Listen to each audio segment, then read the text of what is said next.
Namaskar, welcome Vision of Asia Voice of Community on ITV Gold this Sunday. As we are welcoming a new month, we are also excited to elect a new president to lead this great nation. We'll have a New Jersey governor talking to us about safety of postal ballots. And this week with Padma Shri Dr. Sudhir Parikh, the focus is presidential election 2020. And that would be followed by another story from previous week where we celebrated Navratri. This celebration comes to you from Sai Mandir at Hicksville. A new large temple of Lord Krishna by ISKCON is coming up in New Jersey. A report from press conference for that temple, and we will conclude with a small story but with big impact from Richmond Hill, 101 Avenue, renamed as Punjab Avenue. All this coming up right after these short messages. Stay with us. We'll be right back after these messages. New York's neighboring state, New Jersey, is also buzzing with activity related to presidential election 2020. Politics plays an important role in determining the kind of life which we lead. A good leader is definitely important not just for America but for the whole world, because America plays an important role in the working of geopolitical situations around the globe. How New Jersey governor is perceiving the questions raised about safety of postal ballot, we'll hear from him.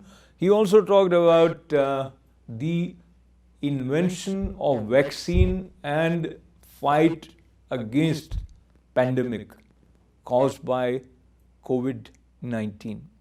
Take a look. We have to take all the precautions and mask up, as we're always saying. You also have released a plan for vaccine. I'd like to know, is it going to be cost effective or perhaps free for certain individuals? And when are you expecting it in the state of New Jersey? So right now, I would say, what else do we need? Both battling the pandemic as well as our economic recovery, as well as the proper distribution of vaccines. We need more federal help. And I should say that up front. We need direct help to states and counties, to our state and counties, and not just New Jersey, but around the country. We need our federal partners to continue to be there for us as it relates to battling the pandemic. And we need resources as it relates to the vaccine. I think the estimate that we're currently looking at is over $8 billion to properly distribute this vaccine. So we need our federal partners and federal help. In terms of when, Aditi, the good news is there feels like there's a lot of momentum around both development of therapeutics as well as development of vaccines, and that's all good. And my guess is that we may see some results based on, I'm not a medical expert, but we speak to them all the time, sometime maybe as early as the end of this year. But if you're a resident of New Jersey watching this, I think it'll be well into next year.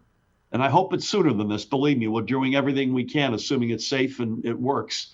I think it's well into next year before you could say with conviction that you've got a vaccine that's not just safe, that works, but you've got it in scale and you're distributing it to the broad population. Definitely. What kind of healthcare policies or changes should we expect, especially when the vaccine comes around? Well, I think one thing, again, I'll go back to our friend Dr. Fauci, who's been very good to us here in New Jersey, both publicly and privately. I think one thing we should prepare ourselves for is that a lot of the habits that we've developed are probably still going to be important for us. So even with a vaccine, it's not a magic wand. We're going to have to be careful as it relates to social distancing and face coverings if you can't social distance, and washing hands with soap and water, the basic stuff that's all we've got right now. I think some of that stuff is going to be with us. My guess is we'll have more interviews like the one we're doing. Yes, we'll do more things virtually. We'll see a lot more work from home if folks can do their jobs from home. I think our habits, they won't change completely. To some extent, we'll go back to where we were, but to other extents, we won't. You know, right before I ask you a question on elections, I have to ask you this. As a governor, will you follow the science when it comes to COVID-19? Absolutely. Definitely. We have every step of the way, and we will continue to. I just got out of a meeting with my senior advisors on this very point. You know, what are we seeing? Where are the hot spots? You know, the good news is we can deal with a community that's going through a hot spot, and we've proven that. I'll give you an example. In Lakewood, one of the fastest growing communities in our state, we had a big flare up a number of weeks ago. We worked with the community. We worked with faith leaders. We surged communications, compliance and enforcement, testing, contact tracing, and it worked. And so that's a playbook that, based on science, based on the data and the facts, that we'll try to deploy to other communities that turn into hotspots. Definitely. And I truly appreciate the work that you and your team are doing. I have to ask you about the elections. New Jersey as a state has done something totally different in comparison to several states across the nation. Everything is being done by ballots that were mailed to all the New Jersey residents that were eligible to vote and registered. Could you please go through how you're maintaining the security of these ballots, especially in the drop boxes? You know, they have been messed up with in different states. How are you ensuring and protecting the voice of everybody in this election? Great question. And by the way, so far, this is with a week still to go to the actual election date, an overwhelming success. We've already gotten, I think, something like 2.7 million ballots have been received by our county clerks, and there were only 3.9 million ballots in the entire election in 2016. So so that's so far, that's a really good, impressive number, frankly, exceeding any of our highest expectations. So everybody got a ballot, assuming you were registered, and you have sort of 5 different choices here. One is to put it in the post office, and you can track your ballot not through the Postal Service, but you can track it that it was received by your county clerk. And you go online to do that. Secondly, if you don't want to mail it, you could drop it in one of these secure boxes. And by the way, they're all in strategic locations with camera surveillance, and there are almost 300 of them around the state. 5 out of our 6 members are eligible to vote. We all dropped them in a box together a couple of weeks ago. The next choice you have is to deliver it to your county clerk. Or on election day, you could deliver it to a poll worker. If you don't like any of those 4 choices, you can actually show up and vote in person. We've asked each county to have at least 50% voting capacity on November 3rd, each municipality to have at least 1 location. And we think that hybrid model balances both Aditi public health on the one hand, and the sacred right to vote, which is at the core of democracy, on the other. Exactly. You know, lastly, I have to ask you this. There is a fear of a backlash after the election day. With the racial unrest that we've already seen in the nation, it's quite concerning. Are you prepared for a backlash or some kind of a negative impact of the elections on the state? And what are you doing in order to protect all the residents? Yeah, I mean, we are, I would say, prepared. We hope for the best and prepare for the worst. But I have to say I'm an optimist. Regardless of who wins the election on Tuesday. And I know there's a lot of noise about what will happen and all of that. I think if President Trump wins, he'll have an extension, another term of his presidency. If Vice President Biden wins, I believe with all my heart that cooler heads will prevail, common ground will be found across the aisle, and there will be a peaceful transition of power. So I'm an optimist. We've done this throughout the history of our republic. Time and time again. We are the greatest nation on earth, but we're hardly perfect, that's for sure. But we try to perfect ourselves every day. But as it relates to reacting and responding in the aftermath of elections as a country, overwhelmingly, we've done the right thing, and I'm optimistic we'll do the right thing next week. Yes, I hope so too. Here is so much for positive energy sending to you and your team. Thank you so much for your time again, Governor. Thanks for having me, Aditi. And this week with Padma Shri Dr. Sudhir Parikh, we take a look at various aspects of presidential election 2020. What are the determining factors leading to the final declaration? Let us hear from Dr. Parikh. Namaskar, I am Ashok Vyas, and today in This Week with Padma Shri Dr. Sudhir Parikh, we have a lot to catch up, lot to cover. So let me, without spending even one more second, have the pleasure of welcoming Padma Shri Dr. Sudhir. Dr. Sahib, namaste, welcome. Namaskar, namaskar.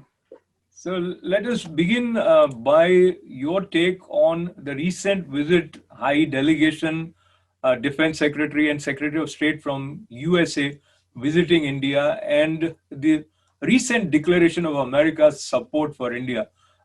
Your analysis of this visit. Well, I mean, we knew all along that Trump administration always for protecting India's interest, because this is a kind of US-India relation. This type of the US-India relation, both country wants it, and particularly USA wants it, because that only way USA can balance or counterbalance China's might, as well as China's interference, as well as Russia's interference in the Southeast Asia. So I think this is very expected move by the Trump administration, and I'm very pleased that Modi government has accepted this move. And with this visit, once again, America has shown its support and solidarity with India, especially to counter aggressive Chinese stand. Do you see this coming with some sort of a political ramification for USA also, especially because we are so close to a presidential election? Yes, there is always ramification, because this may kind of influence at least Indian American voters here, because this shows very clearly that Trump administration is helping the government of India during their crisis situation. So of course, there might be some impact on the how the Indian American will vote. Absolutely. And you have also voted early, and President Trump has also voted early. This early voting, do you look at it as going in favor of Republicans or Democrat, or either way, or it doesn't matter? Well, there's no way to say that we're going in whose favor. But I think both it may help both the party, but depends upon the which parties or which organization has ability to mobilize their supporter. Whoever mobilizes the supporter better, they will benefit out of it. Doctor, there is one Biden supporter, Mr. Bantwal, based in New Jersey, I believe, who is tracking the social media trends, and he has come up with various WhatsApp fake messages, as Biden team claims. How do you look at this potential use of fake news through social platforms like WhatsApp or maybe Facebook, etc., making any significant dent on either of the candidates' favor? Well, I mean, this kind of social media news, whether it's a fake news or true news, does affect any election. And therefore, I think social media needs to be more regulated, should be more liable for the fake news, and then it can solve the problem, because it can affect either party or both the parties, Absolutely. And the way things are moving, I think we haven't spoken after the fourth presidential debate. President Trump was quite subdued in his style in the fourth debate, was general observation about his performance. How do you see overall, who would you look at as winner from the fourth presidential debate? I think President was more presidential in this debate, and that's why I think he came out much better than last debate. And I think probably President won the debate overall, because Biden Vice President Biden was very fumbling time to time, and it was stuttering time to time, and that shows that. And he was watching, looking at his watch as if he wants to finish this debate sooner than later. And all those signs, body language is not good body language for anyone who is debating in the public. So I think that's a very interesting sort of analysis of the body language of Joe Biden, presidential candidate from Democratic Party, and overall, the general impression now is that Biden is becoming more aggressive in his expressions on various platforms. And they are again and again attacking President Trump on his not very efficient handling of COVID-19. That seems to have become a key area for attack at the moment. Do you see that substantially affecting the potential perception of President Trump to be second-term president? Well, in my opinion, whatever way that Trump has or President Trump has dealt with the COVID situation, it's an old story. Everyone has already made up their mind on that subject. So now, at this stage, I think that's why if you look at the President Trump's public rally, he talks about economics and the job and those kind of things. So I think probably that will take him to the finish line better than defending himself what he did in the COVID situation. Because COVID situation, they have done whatever they have done, good, bad or ugly, but it's done now. So now we have to move forward rather than keep hashing the same subject. And I think more leftist media, they are keep talking about the mask. I think that everybody knows that mask is very important and very essential to prevent this infection. But by just keep talking about the one subject does not take you far away. People usually turn it off the channel because of they are not getting any new news out of that. Absolutely. And I think talking about the new approach, Mayor of New York, Bloomberg, who is a billionaire himself, entrepreneur, and he in the previous election had said that I know a con man when I see one. In spite of such harsh critical expressions, what happened we have seen. But this time around also, Bloomberg has pumped in $15 million in the last week of presidential race in Texas and Ohio to support Biden. How do you see this development, and what makes some people so passionate to work against the possibility of Trump coming back? Well, we don't know the real truth, but it could be Bloomberg's belief in the leftist or Biden's agenda, or it could be some kind of personal agenda. We do not know, and there is no way to give the opinion. But since he's contributing $50 billion, you say 50 million or billion? Billion. So that shows that he believes in Biden's agenda, and I think he has a right to do that, and he can afford to do that, and that's a good thing that he does it. But we don't know that makes how much difference in the voting pattern.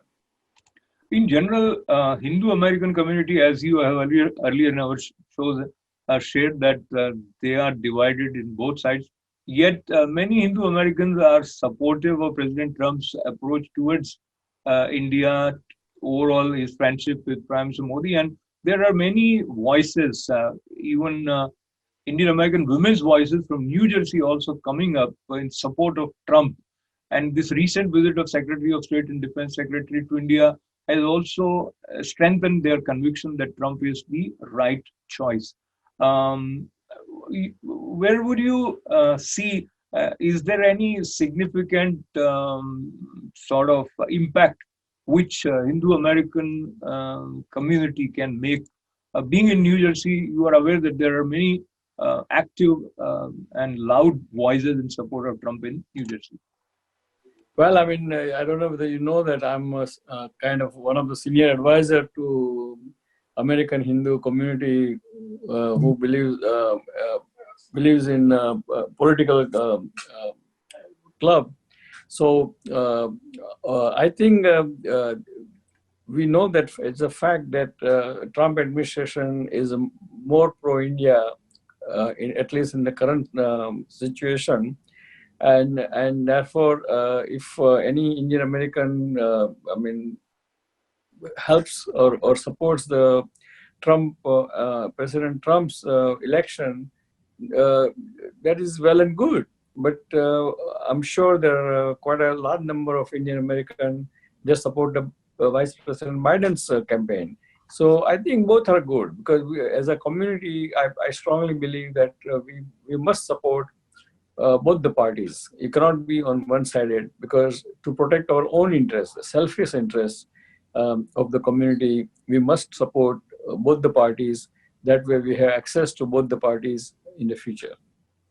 So this is a very interesting line of thinking, I would say. But what you are saying is what we are seeing also for multiple reasons. And if you look at the Harvard University's Institute of Politics, they have said more and more young American adults are going to vote in 2020. And as per their reading, more young voters are in favor of Biden.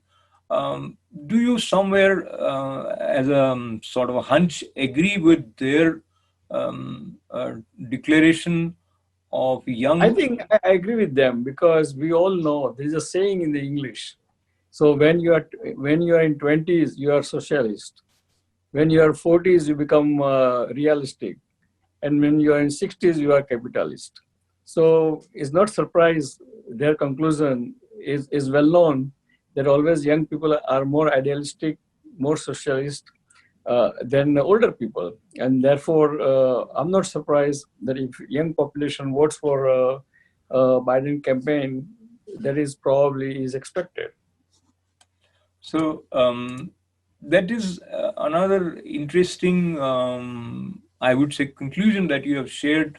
As we grow with maturity, our approach and our political inclination also changes. One would say, going by what I heard from you just now, that more mature people are in support of Trump. That is the other way of looking at it. But considering where we are at this moment, anything that can harm either candidate is sort of of interest for the other party. So we were given the news today that a lady who filed a case against President Trump with rape charges, she got some sort of a favorable reception, call it, or that is being considered by the judges. And so not getting into the whole detail, but these kind of things come up just before election. Is it even serious in terms of people who accuse and come up with these cases? I don't think the timing is not correct. And if timing is so kind of coincidental, then people don't believe it. On the contrary, if it is true, then it's disservice to the person. So, and this kind of thing never affects the election. As we know, in 2016, a couple of weeks before the election, a lot of Hollywood tape and video came out against the Trump, and still he won. So that shows that as election comes closer, usually the conventional wisdom is that people always pay attention to their pocketbook and wallet. and see whether they are employed or not employed.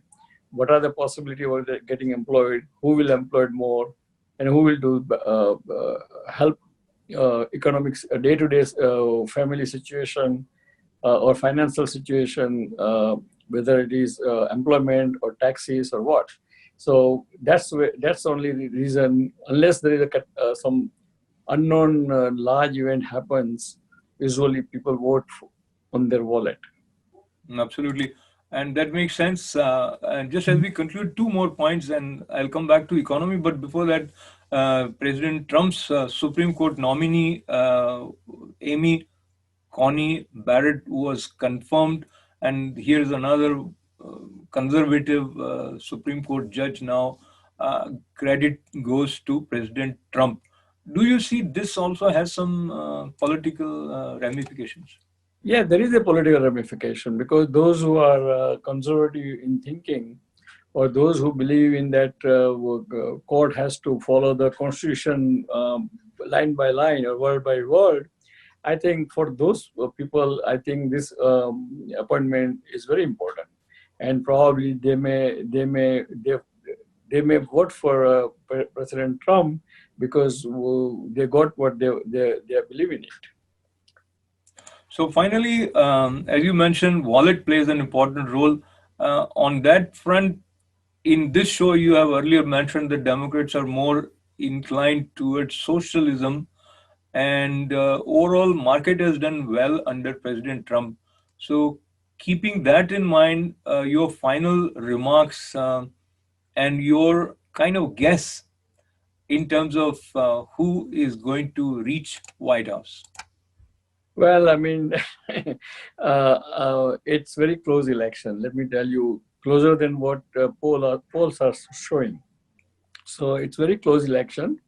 It's kind of anyone's guess, particularly because this is not election won by popular votes. If it is popular votes, then Biden will have easy time to win. But it is not popular vote. Even if he wins, he gets 10 million more votes. Doesn't mean anything. So it all depends upon the electoral votes and electoral numbers, and that's those states are very close. They all are in the margin of error, kind of 4 or 5%, and therefore it's anyone's guess who will win. But let me quote: I was listening to one TV show, and there was CNBC, and there was one guest called Michael Moore. Yes, who has predicted in 2016, when everybody was saying that, particularly CNBC and those kind of mainstream media was saying that Hillary Clinton winning is sure, more or less done deal. And that time he was telling that Trump will win. And yes, when I heard him a couple of days ago, the anchor person asked him that last time you were correct, so what do you predict now? So he said that probably Trump will win. That was his prediction, because he thinks that in Midwest states, probably they will pull through, and so it will not be surprised if Trump wins, according to Michael Moore. I'm not saying it. I'm just What do you say? What do you say? Huh? What I'm just saying it. It's very close election. Got it. It's anybody's chance to win.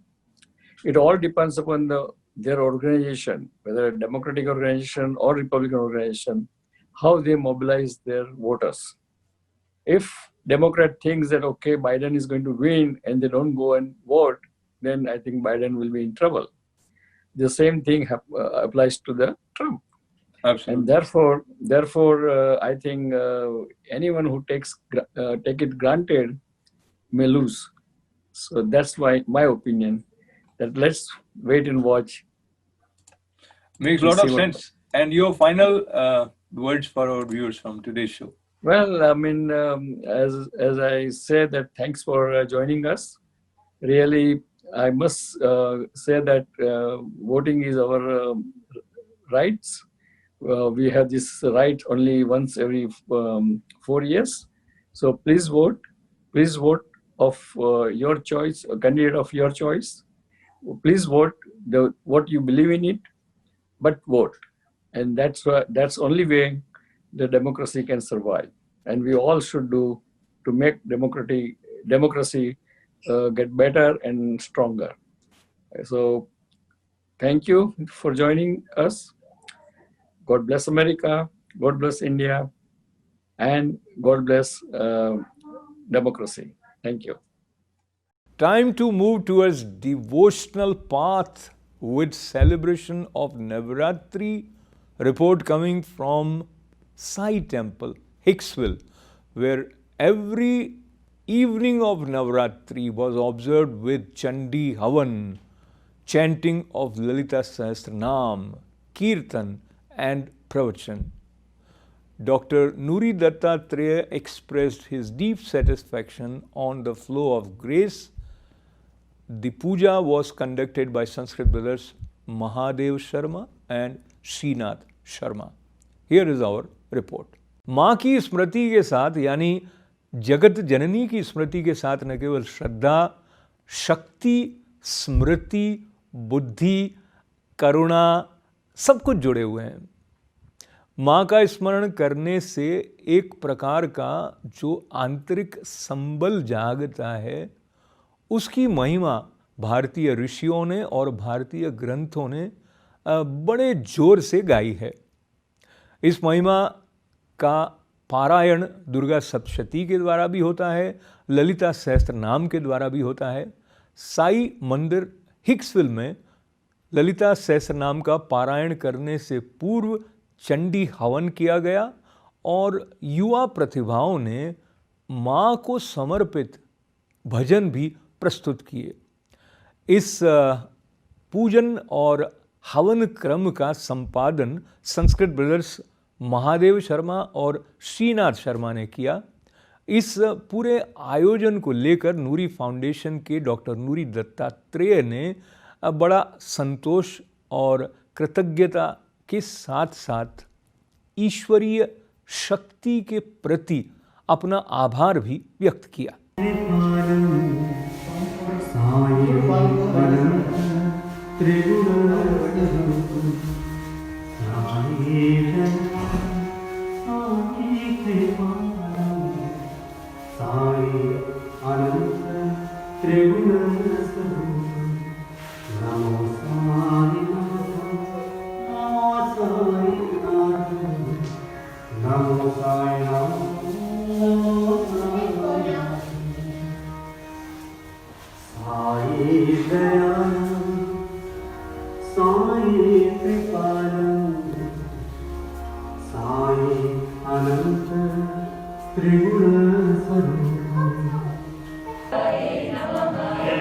समस्त जगतान्त्रिगुणाविदोषैर्नज्ञायसे हरिहराभिरप्यपारा सर्वाश्रयागिरमिदं जगदं च भूतां या कृता हि परमा प्रकृतिस्त्वमाद्या स्वाहा।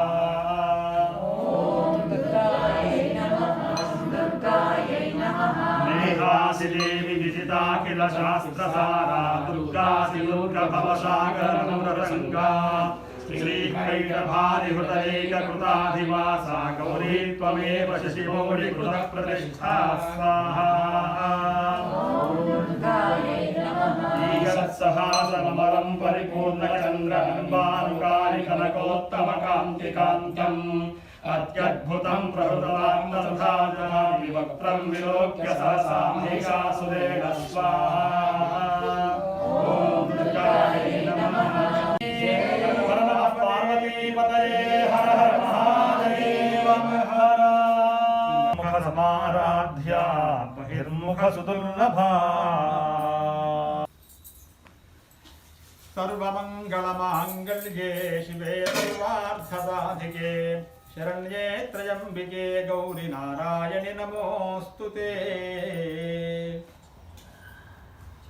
ललिता सहस्र भाष्य में अंतर्मुख समाराध्या बहिर्मुख सुदुर्लभा ऐसा नाम दिखते हैं। इसका अर्थ विवरण बोलने के लिए मैं प्रयत्न करता हूँ।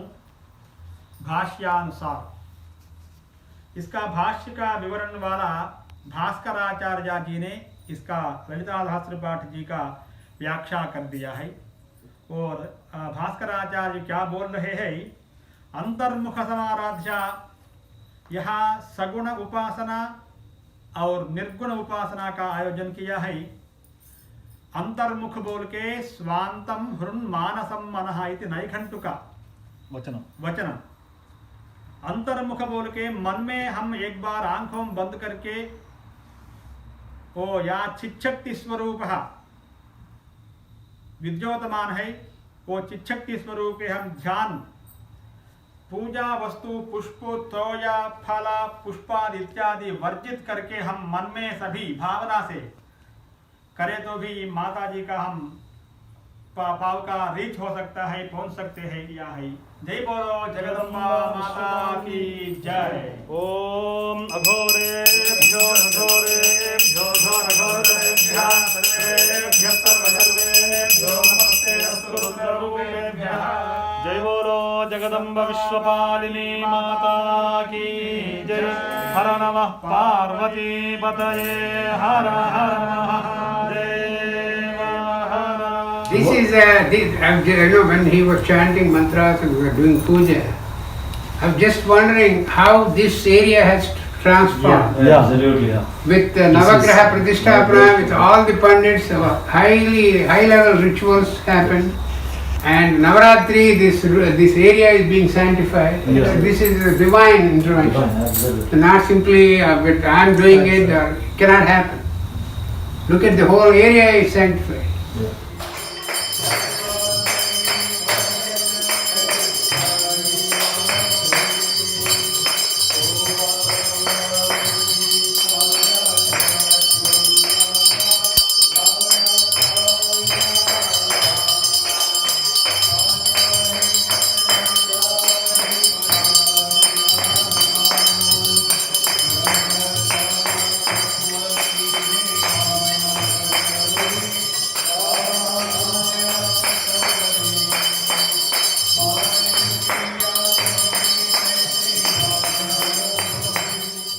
You're watching Vision of Asia, Voice of the Community on ITV Gold. This program, that is Vision of Asia, Voice of the Community, reaches you every Monday, Tuesday, Wednesday and Thursday at 8 p.m. on ITV Gold, and a special weekly edition of Vision of Asia is presented every Sunday at 11 a.m. We thank you for your continued support, encouragement and response that adds to our energy and commitment. With a request to stay with us, the program continues after these short messages. ISKCON or Hare Rama Hare Krishna, as we recognize this global organization founded by Prabhupada, who came to America and away from India. Love for Lord Krishna manifested through him has touched millions of hearts over generation to generation. We also recognize ISKCON by beautiful temples in various cities. Now chants of New Jersey to welcome Lord Krishna in the temple being built by ISKCON. The map of this upcoming temple and plan was released and shared in a press conference by ISKCON recently. Here are some highlights. Hare Hare Krishna Krishna Krishna Hare Hare Hare Rama Rama Rama Hare Hare Hare Krishna Krishna Krishna Hare Hare Hare Rama Rama Rama Hare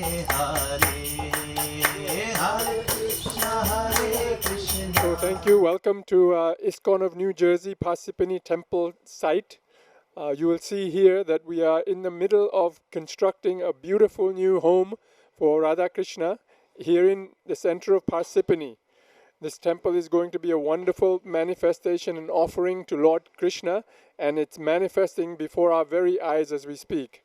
Some people have said this is the biggest secret here in Parsippany, that nobody knows about this project. So we're trying to let everybody know that this temple is manifesting here, and it will be in here in Parsippany in the next 1 to 2 years. So we're looking for all of your support, prayers, and encouragement to really make this project a reality. We're well underway, construction is in progress, and thank you for joining us today. Hare Krishna. My name is Madan Gopal Das. I am the Director of Communications for ISKCON of New Jersey, our Parsippany branch. So we have been operating here in New Jersey since 1981, serving the community here of northern New Jersey. And we have about 300 regular members within our temple. And the temple is currently in Tawaka, which is an old building just a few miles away from here.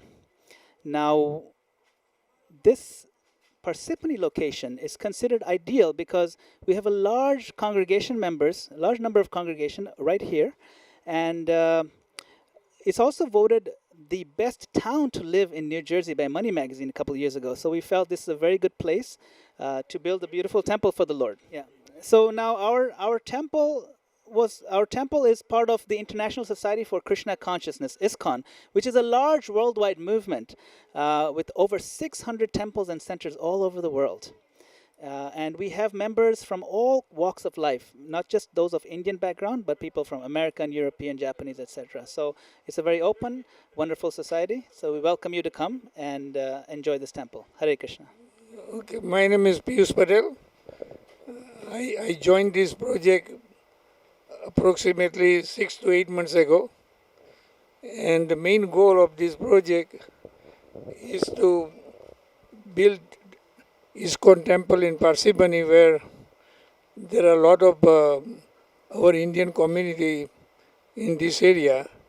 There are a lot of seniors, and Parsippany is one of the major towns and declared as one of the most desirable town to reside. So the current Montville temple is slightly out of the way, and we decided to put this temple in Parsippany. They acquired the land with all the devotees' cash outlet, and then further the design and construction project was totally defined. And I'm involved as a chairman for the advisory board and actively involved every phase of the construction. And as you see today, our goal is to close the temple within 10 to 12 months and move out of Montville and do Murti Pratishta in Parsippany temple. Once that happens, the Parsippany surrounding area, this temple can serve for children activities, senior activities, and all the spiritual activities that takes place. So basically, it's an ambitious goal, but is very, very reachable. And I think there is a good beginning, and today is a press conference for the launching of the temple. And as you see, the construction is going at rapid pace. The foundation work is totally complete, and we hope to get the steel work done before the end of the year. Thank you very much. Happy that this temple is quickly rising here in Parsippany to serve Krishna and the spiritually inclined people, and even those who are not spiritually inclined. Everyone can benefit by hearing the holy name of Krishna, and everyone can benefit by the knowledge given by Krishna in the Bhagavad Gita. As you may know, this Hare Krishna movement was started by His Divine Grace A.C. Bhaktivedanta Swami Prabhupada. He didn't start it, but he brought it to America. Otherwise, this message was given by Krishna so many thousands and thousands of years ago. But since it's been presented in America as it is, so many people have been attracted to become devotees of Krishna.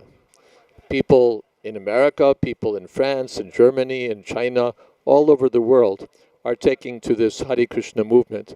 And naturally, the people of India will be attracted even more, or should be attracted even more to the service of Krishna. The Indians should not be left behind. It shouldn't be that the Americans and Chinese and Africans take to the service of Krishna and the message of Bhagavad Gita while the Indians turn their back on it. That would be their great loss and misfortune.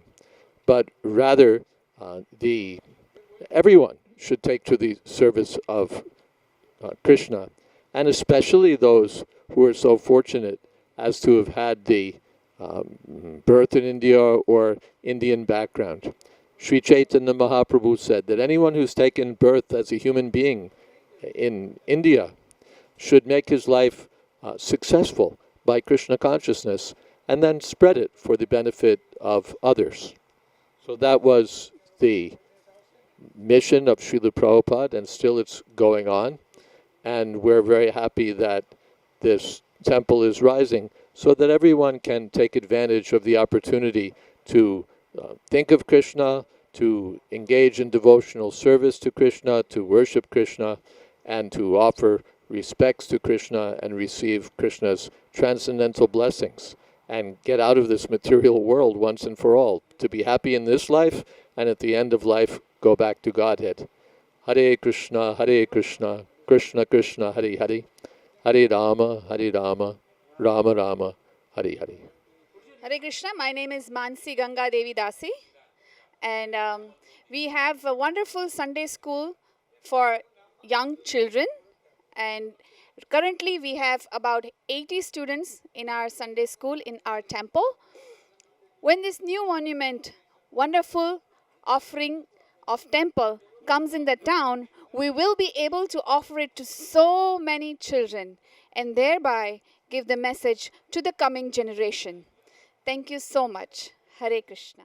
What lies in a name was a question raised by Shakespeare, but indeed name is very, very important for us. Many times it connects us to our cultural roots. Many times it adds to our self-esteem. And Indian Punjabi community found itself on a height of joy with acceptance of renaming of 101 as Punjab Avenue in Richmond Hill. Waheguru ji ਕਾ ਖਾਲਸਾ ਵਾਹਿਗੁਰੂ ਜੀ ਕੀ ਫਤਿਹ। ਅੱਜ ਸਾਡੇ ਸਾਰੇ ਪੰਜਾਬੀਆਂ ਵਾਸਤੇ ਬਹੁਤ ਮਾਣ ਵਾਲੀ ਗੱਲ ਹੈ ਜੋ ਅਸੀਂ ਡਿਮਾਂਡ ਇੱਥੋਂ ਦੀ ਪੋਲੀਟੀਸ਼ੀਅਨ ਅੱਗੇ ਕਾਫੀ ਲੰਮੇ ਸਮੇਂ ਤੋਂ ਕਰ ਰਹੇ ਸੀ, ਉਹ ਅੱਜ ਪੂਰੀ ਹੋਈ ਹੈ। 101 ਐਵੀਨਿਊ ਜੋ ਕਿ ਸਾਊਥ ਰਿਚਮੰਡ ਹਿੱਲ ਦਾ ਭਾਰੀ ਪੰਜਾਬੀ ਵਸੋਂ ਦਾ ਏਰੀਆ ਹੈ, ਇਸ ਦਾ ਨਾਮ ਬਦਲ ਕੇ ਪੰਜਾਬ ਐਵੀਨਿਊ ਰੱਖਿਆ ਗਿਆ ਹੈ। ਇਹ ਬਹੁਤ ਹੀ ਪ੍ਰਾਊਡਲੀ ਮੂਮੈਂਟ ਹੈ, ਹਿਸਟੋਰਿਕ ਮੂਮੈਂਟ ਹੈ। ਅਸੀਂ ਜਿੰਨੇ ਵੀ ਲੋਕ ਪੰਜਾਬ ਤੋਂ ਆਏ ਹਾਂ, ਅੱਜ ਦਾ ਜੋ ਪੰਜਾਬ ਹੈ ਬੇਸ਼ੱਕ ਛੋਟਾ ਹੈ, ਬਟ ਪਾਰਟੀਸ਼ਨ ਤੋਂ ਪਹਿਲਾਂ ਜੋ ਪੰਜਾਬ ਹੈ ਬਹੁਤ ਵੱਡਾ ਪੰਜਾਬ ਸੀ, ਜਿਸ ਵਿੱਚ ਕਾਫੀ ਵੱਡਾ ਹਿੱਸਾ ਪਾਕਿਸਤਾਨ ਦਾ ਵੀ ਹੈ। ਸੋ ਸਾਰੇ ਅਸੀਂ ਜਿੰਨੇ ਵੀ ਇੱਥੇ ਰਹਿ ਰਹੇ ਹਾਂ, ਅੱਜ ਇਹ ਮਹਿਸੂਸ ਕਰ ਰਹੇ ਹਾਂ ਕਿ ਉਹ ਪੰਜਾਬ ਇੱਥੇ ਨਿਊਯਾਰਕ ਦੀ ਧਰਤੀ 'ਤੇ ਆ ਗਿਆ ਹੈ। ਸਾਡੇ ਗੁਰੂਆਂ ਪੀਰਾਂ ਦੀ ਧਰਤੀ ਪੰਜਾਬ, ਸਾਡੇ ਹਰ ਸਰੀਰ ਦੇ ਵਿੱਚ ਵਸਦੀ ਪੰਜਾਬ ਦੀ ਚਾਹਤ ਇੰਨੀ ਖੁਸ਼ੀ ਮਹਿਸੂਸ ਹੋ ਰਹੀ ਹੈ ਕਿ ਮੈਂ ਸ਼ਬਦਾਂ ਵਿੱਚ ਬਿਆਨ ਨਹੀਂ ਕਰ ਸਕਦਾ। ਇਹ ਸਾਰਾ ਕੁਝ ਸਾਡੇ ਸਿੱਖ ਲੀਡਰ ਸਾਡੇ ਇਕੱਠੇ ਹੋਣ ਦਾ ਸਬੂਤ ਅਤੇ ਇੱਥੋਂ ਦੇ ਪੋਲੀਟੀਸ਼ੀਅਨ ਜਿਹੜਾ ਉਹਨਾਂ ਦੇ ਨਾਲ ਸਾਡੀ ਨੇੜਤਾ ਇਹ ਰੰਗ ਲਿਆਈ ਹੈ। ਅਗਰ ਅਸੀਂ ਸਾਰੇ ਇਸ ਤਰ੍ਹਾਂ ਰਲ ਕੇ ਚੱਲਾਂਗੇ ਤਾਂ ਕੋਈ ਵੀ ਇਹੋ ਜਿਹਾ ਕੰਮ ਨਹੀਂ ਜਿਹੜਾ ਅਸੀਂ ਨਹੀਂ ਕਰ ਸਕਦੇ। ਪਿਆਰ ਦੇ ਨਾਲ ਰਲ ਮਿਲ ਕੇ ਸਭ ਕੁਝ ਹਾਸਲ ਕੀਤਾ ਜਾ ਸਕਦਾ ਹੈ। ਅੱਜ ਸਾਡੇ ਬਜ਼ੁਰਗ ਸਾਡੀਆਂ ਮਾਤਾਵਾਂ ਭੈਣਾਂ ਜਦ ਇੱਥੇ ਚੱਲਣਗੀਆਂ ਤੇ ਪੰਜਾਬ ਐਵਨਿਊ ਦੇਖ ਕੇ ਉਹ ਵੀ ਬਹੁਤ ਮਹਿਸੂਸ ਕਰਨਗੀਆਂ। ਘਰਾਂ ਵਿੱਚ ਬੱਚੇ ਸਾਡੇ ਪਰਿਵਾਰ ਬਹੁਤ ਖੁਸ਼ ਹਨ ਕਿਉਂਕਿ ਬਹੁਤ ਵੱਡੀ ਰਿਕੋਗਨੀਸ਼ਨ ਸਾਨੂੰ ਇੱਥੇ ਮਿਲੀ ਹੈ ਕਿ ਜਦੋਂ ਕਿਸੇ ਦਾ ਨਾਂ ਕਿਸੇ ਦੇ ਦੇਸ਼ ਦਾ ਬਗਾਨੇ ਦੇਸ਼ਾਂ ਵਿੱਚ ਰੱਖਿਆ ਜਾਂਦਾ ਹੈ ਤੇ ਉੱਥੇ ਸਾਡੀ ਜੋ ਪਹਿਚਾਣ ਹੈ ਉਹਨਾਂ ਲੋਕਾਂ ਵਿੱਚ ਬਹੁਤ ਵੱਡੇ ਪੱਧਰ ਤੇ ਬਣਦੀ ਹੈ। ਸੋ ਮੈਂ ਦੁਬਾਰਾ ਫਿਰ ਸਮੁੱਚੀਆਂ ਸੰਗਤਾਂ ਦਾ, ਸਾਡੇ ਸਿੱਖ ਲੀਡਰਾਂ ਦਾ, ਇੱਥੋਂ ਦੇ ਪੋਲੀਟੀਸ਼ੀਅਨਾਂ ਦਾ ਬਹੁਤ ਬਹੁਤ ਧੰਨਵਾਦੀ ਹਾਂ ਜੀ। ਵਾਹਿਗੁਰੂ ਜੀ ਕਾ ਖਾਲਸਾ, ਵਾਹਿਗੁਰੂ ਜੀ ਕੀ ਫਤਿਹ। ਸਤਿ ਸ਼੍ਰੀ ਅਕਾਲ। And now before we go, time to remind you, stay in touch with us by becoming our friends on Facebook page. Do subscribe to ITV Gold's YouTube channel and keep writing to us. events@itvgold.com is the email ID where you can share your suggestions as well as share information about upcoming events. Stay well, stay safe, do not forget to vote and maintain social distance, wearing of mask, washing of hands. COVID-19 threat is still lurking around us. So we need to be cautious and with safety move with a sense of joy and harmony with good health. On that note, once again thanking you. This is Ashok Vyas.